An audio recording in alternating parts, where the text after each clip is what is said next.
Hello students, मैं professor उदय टेके। आज के इस लेक्चर में हम cost and works accounting paper number 2 chapter number 4 that is activity based costing, इस चैप्टर का एक important component that is stages in activity based costing या फिर steps in developing activity based costing, इस पर डिस्कशन करेंगे। बिजनेस में अगर एक्टिविटी बेस्ड कॉस्टिंग इंप्लीमेंट करनी है तो क्या स्टेप्स लिए जाते हैं, इसके बारे में यहां हमें क्या करना है, डिस्कशन करना है। तो जो पहली स्टेप है, identifying activities, that is identifying major activities that take place in an organization.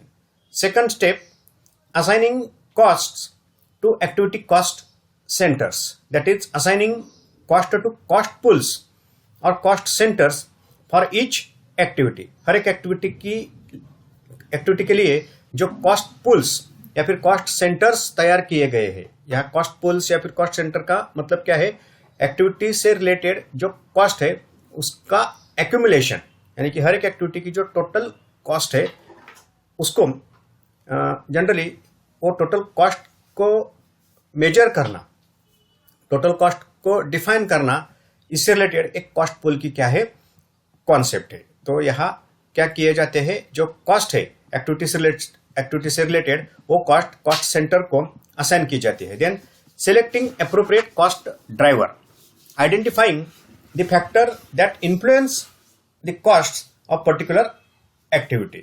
So particular activity की cost क्यों influence होती है, यानी कि cost क्यों incur होती है, cost में क्यों changes होते हैं activity से related, वो identify करना, इससे related एक क्या है, cost driver की concept है। इसके बारे में भी हमने पहले लेक्चर में डिस्कशन किया है।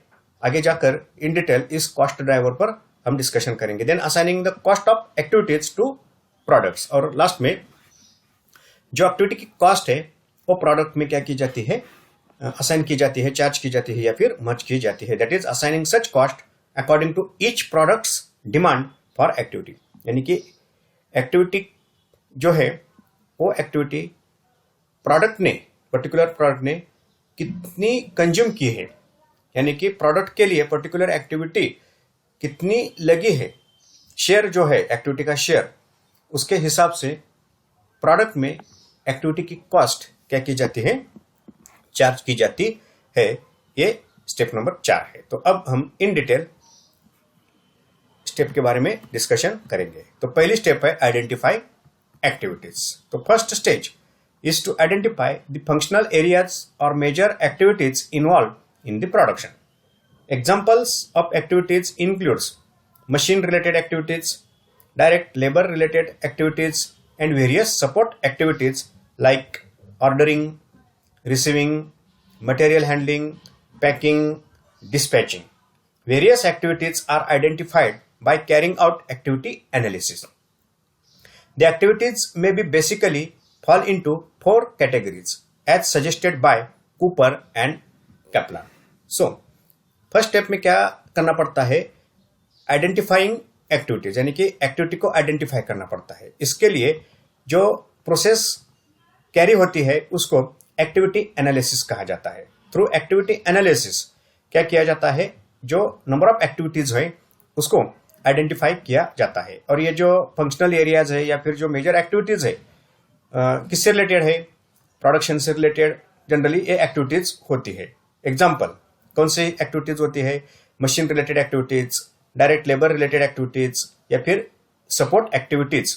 ये कुछ एक्टिविटीज के क्या किए जाते हैं, ग्रुप करके नंबर ऑफ एक्टिविटीज आइडेंटिफाई की जाती है, जिसमें ऑर्डरिंग ये एक एक्टिविटी है, रिसीविंग की एक्टिविटी है, मटेरियल हैंडलिंग की एक्टिविटी है, पैकिंग, डिस्पैचिंग, ये कुछ क्या है, मेजर एक्टिविटीज होती है। सो कूपर एंड कपलान ने जिन्होंने इस कंसेप्ट को, इस अप्रोच को, ABC costing, activity based costing की अप्रोच को जिन्होंने इंट्रोड्यूस किया है, उन्होंने जो एक्टिविटीज़ है वो 4 कैटेगरीज में 4 कैटेगरीज में एक्टिविटीज़ को क्या किया है, डिवाइड किया है। तो पहली जो कैटेगरी है वो क्या है, यूनिट लेवल एक्टिविटीज़, या फिर उसको क्या कहा जाता है, प्राइमरी एक्टिविटीज़ कहा जाता है। तो ये यूनिट लेवल एक्टिविटी क्या है, the cost of primary activities like use of indirect materials and consumables, testing of every atom produced may be correlated to number of unit produced, that is on volume basis. So ये क्या है, unit level activities या फिर primary activities का मतलब क्या है, number of units increase होते हैं ऑटोमेटिकली। ये जो एक्टिविटीज है वो एक्टिविटीज क्या होती है, एक्टिव होती है, उसको क्या कहा जाता है, यूनिट लेवल एक्टिविटी कहा जाता है। तो ये जो यूनिट लेवल एक्टिविटी है, और अच्छी तरह से हम यहां समझ सकते हैं क्या है ये unit level activities. These are those activities for which the consumption of resources can be identified with the number of unit produced. यानी कि नंबर ऑफ यूनिट्स अगर प्रोड्यूस होते हैं, यानी कि प्रोडक्शन जिस तरह से बढ़ता जाता है, ऑटोमेटिकली जो रिसोर्सेस है वो रिसोर्सेस का क्या होता है, कंजम्पशन होता है। तो इस कंजम्पशन से related these are those activities for which consumption of resources can be identified. यानी कि जो रिसोर्सेस कंज्यूम होते हैं वो रिसोर्सेस क्या किए जाते हैं, आइडेंटिफाई किए जाते हैं। सो ये जो एक्टिविटी है उसको क्या कहा जाता है, यूनिट लेवल एक्टिविटी कहा जाता है। तो एग्जांपल क्या है, the use of indirect materials consumables tends to increase in proportion to number of units produced. यानी कि इनडायरेक्ट मटेरियल जो कंज्यूमर्स हैं ऑटोमेटिक क्या होते हैं, in proportion to number of unit produced. यानी कि प्रोडक्शन बढ़ता है, नंबर ऑफ यूनिट्स प्रोड्यूस होते हैं, ऑटोमेटिकली इनडायरेक्ट मटेरियल कंज्यूमेबल्स क्या होते रहते हैं, उसकी जो कॉस्ट है वो इनकर होती है या फिर बढ़ती रहती है। द इंस्पेक्शन और testing of every item produced if this was deemed necessary और perhaps more likely every 10th item produced. इसमें क्या कहा गया है कि यूनिट बढ़ते हैं, यानी कि नंबर ऑफ एटम्स, प्रोडक्शन के एटम्स बढ़ते हैं, इंस्पेक्शन या फिर जो टेस्टिंग की एक्टिविटी है वो टेस्टिंग की एक्टिविटी क्या होती रहती है, बढ़ती रहती है। यानी कि टेस्टिंग की एक्टिविटी को कंटिन्यू करना पड़ता है, ये टेस्टिंग की एक्टिविटी इनकर होती रहती है। और ये हर एक यूनिट के लिए इंस्पेक्शन या फिर टेस्टिंग की एक्टिविटी क्या होती है, करनी पड़ती है। या फिर हर एक लॉट के बाद, यानी कि पहला यूनिट इंस्पेक्ट होने के बाद जो एक 100th यूनिट या फिर 10th यूनिट या फिर 20th यूनिट, उसको क्या किया जाता है, इंस्पेक्ट किया जाता है। तो ये इंस्पेक्शन की, टेस्टिंग की, इनडायरेक्ट मटेरियल का जो कंजम्पशन है,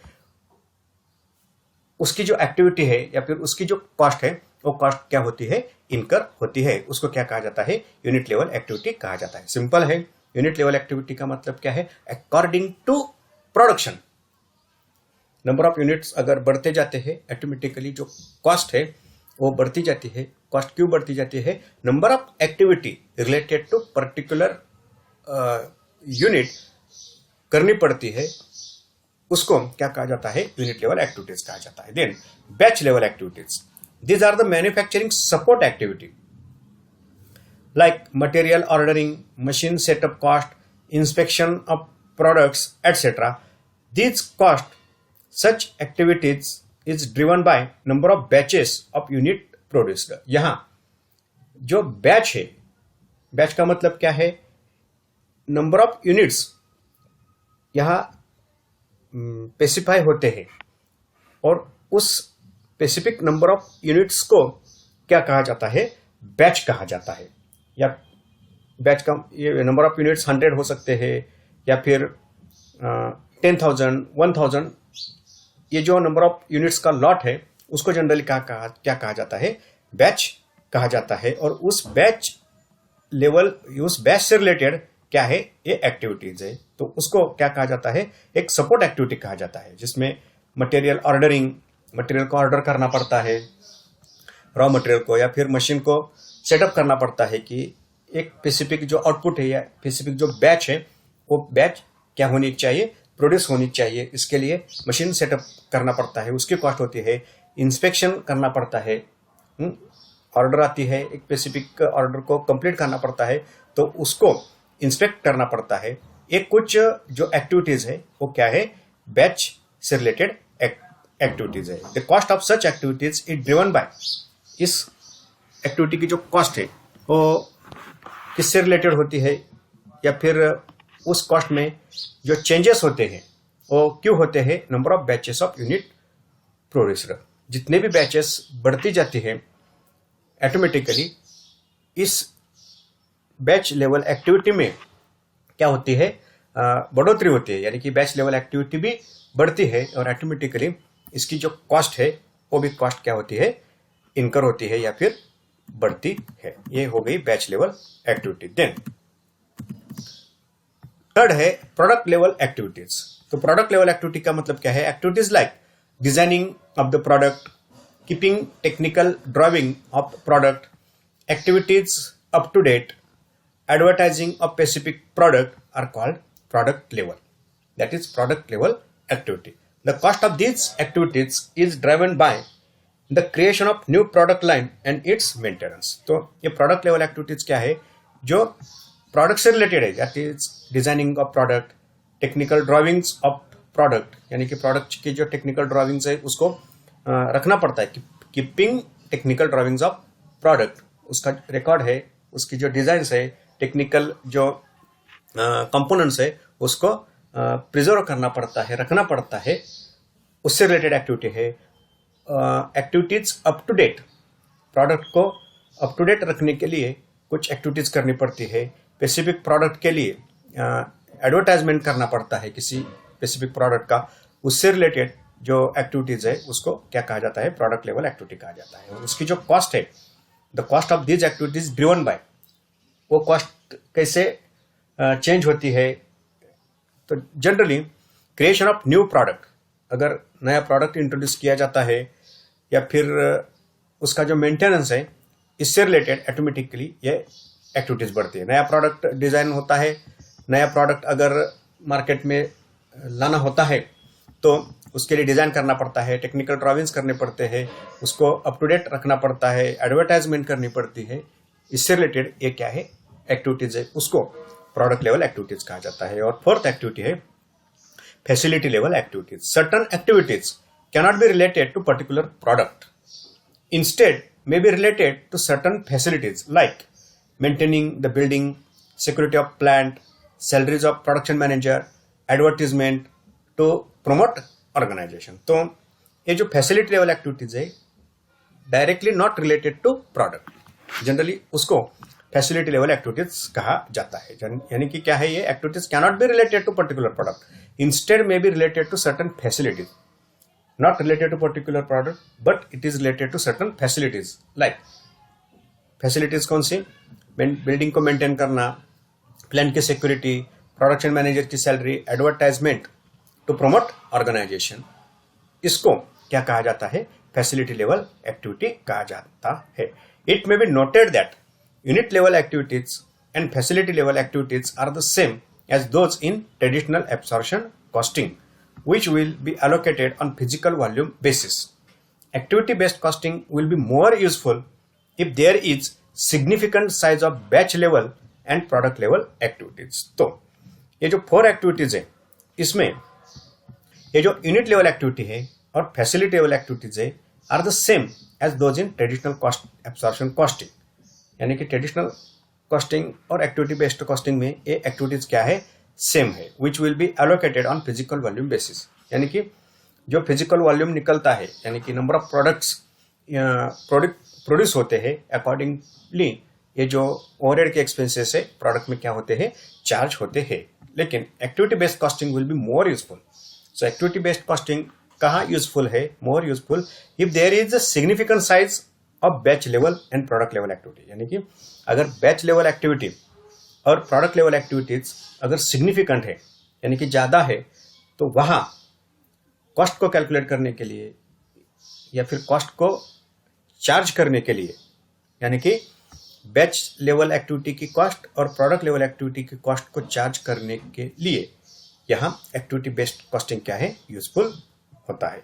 तो ये हो गई पहली स्टेप। तो पहले जो एक्टिविटीज है उसको आइडेंटिफाई करना पड़ता है और वो एक्टिविटीज 4 ग्रुप में क्या की जाती है, डिवाइड की जाती है। पहला ग्रुप होता है यूनिट लेवल का, जिसमें यूनिट से रिलेटेड एक्टिविटीज होती है, यूनिट बढ़ते हैं एक्टिविटीज बढ़ती है। दूसरा है बैच लेवल का, जिसमें एक बैच रहती है, 100, 200, 500 यूनिट की एक बैच रहती है, उससे रिलेटेड एक्टिविटी रहती है। देन प्रोडक्ट लेवल एक्टिविटी और फैसिलिटी लेवल एक्टिविटी, से 4 कैटेगरीज में एक्टिविटी को क्या करना पड़ता है, उसका ग्रुपिंग करना पड़ता है।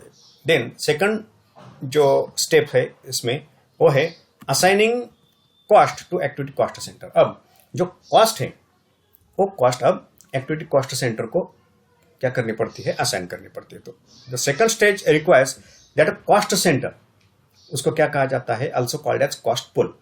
तो ट्रेडिशनल कॉस्टिंग में जो हम कॉस्ट सेंटर की कंसेप्ट, जो कॉस्ट सेंटर की कंसेप्ट हमने देखी है, वही कंसेप्ट यहाँ किस नाम से जानी जाती है, कॉस्ट पुल से नाम से जानी जाती है। तो क्या है ये, the second stage requires the cost centre also called as cost pool be created for each activity. After the activities have been identified, the cost of resources consumed over a specific period must be assigned to each activity. This cost will have to be apportioned on the same suitable basis. For example, the total cost of all setups might constitute one cost center for all setup related cost. तो ये एक cost centre की concept क्या है, activity cost centre की concept क्या है। ये जो कॉस्ट सेंटर है, यहाँ ट्रेडिशनल कॉस्टिंग में कॉस्ट सेंटर क्या होता है, एक डिपार्टमेंट, एक लोकेशन, एक क्या होता है, कॉस्ट सेंटर होता है।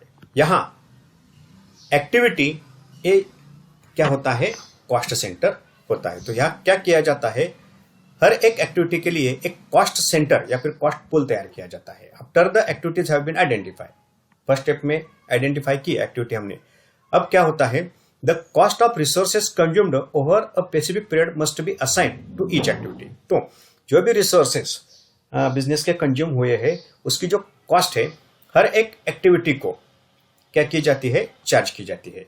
अगर एक्टिविटी ने, स्पेसिफिक एक्टिविटी ने अगर बिजनेस के रिसोर्सेज यूज किए हैं तो उस रिसोर्सेज की जो कॉस्ट है वो कॉस्ट अब एक्टिविटी को क्या की जाती है, चार्ज की जाती है। एक स्पेसिफिक पीरियड की जो कॉस्ट है रिसोर्सेज की, वो अब एक्टिविटी को चार्ज की जाती है। Then this cost shall be apportioned, अब this cost shall been apportioned on the some suitable basis, और उस कॉस्ट को एक बेसिस पर, सुटेबल बेसिस पर अपॉर्शन किया जाता है। For example, the total cost of all setup might be constitute one cost centre for all setup related cost. तो क्या किया जाएगा, एक जो सेटअप है उस सेटअप कॉस्ट सेंटर तैयार किया जाएगा, और जो कॉस्ट है, रिसोर्सेज जो कंज्यूम किए हैं सेटअप इस एक्टिविटी ने, तो सभी setup related activities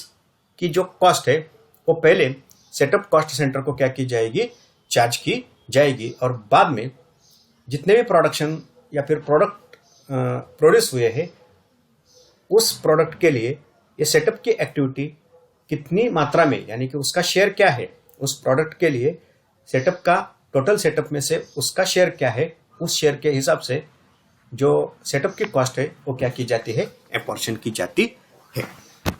then selecting appropriate cost driver, अब थर्ड स्टेज में क्या किया जाता है, जो कॉस्ट ड्राइवर है वो क्या किया जाता है, सिलेक्ट किया जाता है। तो एक कंसेप्ट यहाँ इंपॉर्टेंट है।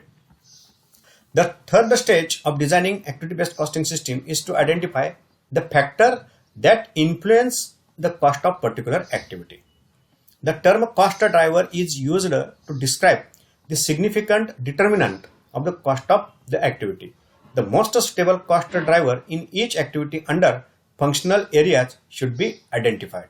A cost driver is any factor that influence cost. तो अब यहाँ cost driver हमें क्या करना पड़ता है, सिलेक्ट करना पड़ता है। तो एक कॉस्ट ड्राइवर क्या है, ये जो लास्ट लाइन है इसमें कंसेप्ट क्लियर होती है। Cost driver is any factor that influence cost, यानी कि एक्टिविटी की कॉस्ट जो फैक्टर इन्फ्लुएंस करता है। इन्फ्लुएंस का मतलब क्या है, जिसकी वजह से कॉस्ट में बदलाव आता है, चेंज आता है, वो फैक्टर उसको क्या कहा जाता है? कॉस्ट ड्राइवर कहा जाता है। तो ये कॉस्ट ड्राइवर जो फैक्टर है, यानी कि factor that influence the cost of particular activity, उसको क्या कहते हैं? कॉस्ट ड्राइवर कहते हैं। तो एक कॉस्ट ड्राइवर क्या है? एक सिग्निफिकेंट डिटर्मिनेंट है कॉस्ट ऑफ एनी एक्टिविटी, यानी कि एक्टिविटी की कॉस्ट को डिफाइन करने वाला, डिटरमाइन करने वाला जो कंपोनेंट है उसको क्या कहते हैं? कॉस्ट ड्राइवर कहते हैं। तो ये कॉस्ट ड्राइवर जो है, the most suitable cost driver in each activity under functional area should be identified. So जो नंबर ऑफ फंक्शनल एरियाज है, तो उस नंबर ऑफ फंक्शनल एरिया से रिलेटेड जो एक्टिविटीज है और जो कॉस्ट ड्राइवर है, सुटेबल कॉस्ट ड्राइवर, वो क्या करना पड़ता है? यहाँ डिफाइन करना पड़ता है। तो एक कॉस्ट ड्राइवर जो है वो अब हम देखेंगे। देखो, ये मेन फंक्शनल एरिया, जो फंक्शनल एरिया है उससे रिलेटेड एक्टिविटी और जो इन्फ्लुएंस फैक्टर है उसको क्या कहते हैं? हम कॉस्ट ड्राइवर कहते हैं। तो देखो, number of activities, material management ये एक्टिविटी है, ये फंक्शनल एरिया है। स्टोर मैनेजमेंट ये फंक्शनल एरिया है। प्रोडक्शन मैनेजमेंट ये फंक्शनल एरिया है। क्वांटिटी कंट्रोल मैनेजमेंट ये functional area. Personnel management, sales management, repairs and maintenance and administration, public relation, ये कुछ फंक्शनल एरिया है। तो इससे रिलेटेड एक्टिविटीज कौन सी होती है? देखो, मटेरियल मैनेजमेंट में मेजर एक्टिविटी कौन सी है? इश्यू ऑफ परचेस ऑर्डर और इंस्पेक्शन ऑफ मटेरियल, ये क्या है? फंक्शनल मटेरियल मैनेजमेंट की दो एक्टिविटीज है। ओके, सो जो कॉस्ट ड्राइवर है वो कॉस्ट ड्राइवर का मतलब क्या है? Factors influence the cost of particular activity. तो देखो, नंबर ऑफ परचेस ऑर्डर ये क्या है? कॉस्ट ड्राइवर है। यानी कि अगर परचेस ऑर्डर्स बढ़ती जाती है, number of purchase order, automatically activity done होती है और उसको उस एक्टिविटी की जो कॉस्ट है वो क्या होती है? इन्फ्लुएंस होती है। ये देखो, inspection of material, number of purchase order, यानी कि जो भी ऑर्डर, परचेस ऑर्डर इश्यू होती है, मटेरियल रिसीव होता है, उसको इंस्पेक्ट करना पड़ता है। ये एक्टिविटी ऑटोमेटिक, इस एक्टिविटी की जो कॉस्ट है परचेस ऑर्डर से क्या होती है? इन्फ्लुएंस होती है, चेंज होती है। यानी कि कॉस्ट ड्राइवर का मतलब क्या है? एक ऐसे फैक्टर रहते हैं फंक्शनल एरिया के, उस फंक्शनल एरिया से रिलेटेड जो एक्टिविटीज है, उस एक्टिविटी की जो कॉस्ट है वो कॉस्ट क्या होती है? बढ़ती है, इन्फ्लुएंस होती है, जिसकी वजह से ये इन्फ्लुएंस होती है, उसको हम क्या कहते हैं? कॉस्ट ड्राइवर कहते हैं। अब देखो, ये store management, storing of material, servicing, requisition, inspection and verification, stock taking, ये कुछ एक्टिविटीज है स्टोर मैनेजमेंट की। तो इसमें कॉस्ट ड्राइवर कौन से है? Value of material stored, number of requisitions, number of times inspected, value of stock, ये कुछ क्या है? कॉस्ट ड्राइवर है। अब देखो, क्वालिटी कंट्रोल ये क्या है? फंक्शनल एरिया है। इसमें एक्टिविटी कौन सी होती है? Testing of samples. तो कॉस्ट ड्राइवर क्या है? नंबर ऑफ बैचेस प्रोड्यूस्ड, जितने भी बैचेस प्रोड्यूस होते हैं अकॉर्डिंगली ये एक्टिविटी की जो कॉस्ट है क्या होती है? बढ़ती है। देन मार्केटिंग, ये जो फंक्शनल एरिया है, इसमें एक्टिविटीज कौन सी है? डिमांड क्रिएशन की, एडवर्टाइजमेंट की, डिस्पैचेस की, ये कुछ मेजर एक्टिविटीज रहती है। और कॉस्ट ड्राइवर कौन से होते हैं? इंक्रीज इन सेल्स, सेल्स बढ़ती है, ऑटोमेटिक डिमांड क्रिएशन की जो कॉस्ट है, सेल्स को बढ़ाने के लिए डिमांड क्रिएशन ये एक्टिविटी करनी पड़ती है। और जिस तरह सेल्स बढ़ते जाते हैं, ऑटोमेटिक डिमांड क्रिएशन की कॉस्ट भी बढ़ती जाती है। Advertisement, increase in sales, sales बढ़ते हैं, उसके पीछे एक्टिविटी कौन सी होती है? एक्टिविटी होती है एडवर्टाइजमेंट की। तो एक क्या होते हैं? कॉस्ट ड्राइवर होते हैं। रिसर्च एंड डेवलपमेंट एक्टिविटी क्या है? रिसर्च के है, नंबर ऑफ रिसर्च प्रोजेक्ट, जितने भी प्रोजेक्ट्स इंट्रोड्यूस होते हैं, लिए जाते हैं, ये क्या होते हैं? यहाँ कॉस्ट ड्राइवर होते हैं। अगर प्रोजेक्ट्स बढ़ते हैं, ऑटोमेटिकली एक्टिविटीज की कॉस्ट बढ़ती है। Then machine, setup cost, power cost, number of production runs, machine hours, ये क्या है? कॉस्ट ड्राइवर है। तो एक कॉस्ट ड्राइवर यहाँ क्या करना पड़ता है? डिफाइन करना पड़ता है कि जिसकी वजह से एक्टिविटी की कॉस्ट जो है वो क्या होती है? इन्फ्लुएंस होती है। तो थर्ड स्टेज में क्या किया जाता है? जो अप्रोप्रिएट कॉस्ट ड्राइवर है उसको क्या करना पड़ता है? डिफाइन करना पड़ता है। फंक्शनल एरिया को सामने रखकर एक्टिविटी डिफाइन होती है और एक्टिविटी की कॉस्ट बढ़ने के लिए इन्फ्लुएंस जिस वजह से होती है उसको क्या कहते हैं, कॉस्ट ड्राइवर कहते हैं। अब देखो, assigning the cost of activities to product. अब कॉस्ट तो तैयार हो गई, कॉस्ट पुल हो गया, कॉस्ट सेंटर को कॉस्ट अटैच की गई। अब एक्टिविटी की कॉस्ट जो है प्रोडक्ट को अब क्या करनी पड़ती है, असाइन करनी पड़ती है। तो क्या होता है इसमें, the final stage is to trace the cost of the activities to products according to each products demand for these activities using cost driver as a measure of demand. A product's demand for the activities is measured by number of transactions it generates for the cost driver. The cost driver should be measurable in a way that enables it to be identified with individual product. तो अब product में activity की cost कैसे मर्ज की जाती है या फिर असाइन की जाती है। फाइनल स्टेज क्या है, trace the cost of activities to product. अब प्रोडक्ट को कॉस्ट क्या करनी है, एक्टिविटी की ट्रेस करनी है according to each products demand for this activities using cost driver as a measure of demand. So हर एक एक्टिविटी की प्रोडक्ट के लिए कितनी डिमांड है उसको सामने रखकर, यानी कि जो कॉस्ट ड्राइवर है, फॉर एग्जांपल यहां देखो, अब क्या है, यहां अगर हम देखते हैं इश्यू ऑफ परचेस ऑर्डर। अब इसकी जो कॉस्ट है, नंबर ऑफ परचेस ऑर्डर, जितने भी परचेस ऑर्डर है, एक परचेस ऑर्डर का एक रेट सामने रखकर ड्राइवर जो है ये कॉस्ट ड्राइवर, इसका एक रेट सामने रखकर इसकी जो कॉस्ट है वो क्या की जाती है, प्रोडक्ट में ऐड की जाती है। अब products demand for each activity is measured. Product की जो डिमांड है हर एक एक्टिविटी के लिए, ये एक्टिविटी पर्टिकुलर प्रोडक्ट के लिए, हर एक एक्टिविटी या फिर एक स्पेसिफिक एक्टिविटी पर्टिकुलर प्रोडक्ट के लिए कितनी मात्रा में लगती है, उस मात्रा में products demand for activities is measured by the number of transaction is generates for the cost driver. The cost driver should be measurable in a way that enables it to identified with the individual product. तो cost driver को सामने रखकर क्या किया जाता है, जो activity की कॉस्ट है वो एक्टिविटी की कॉस्ट क्या की जाती है, प्रोडक्ट में मर्ज की जाती है। तो इस एक्टिविटी बेस्ड कॉस्टिंग में एक इंपॉर्टेंट कंपोनेंट कौन सा होता है, कॉस्ट ड्राइवर का होता है। इंपॉर्टेंट कंपोनेंट कौन सा होता है, कॉस्ट ड्राइवर का होता है। तो एक कॉस्ट ड्राइवर की कंसेप्ट आगे जाकर हम क्या करेंगे, डिस्कस करेंगे।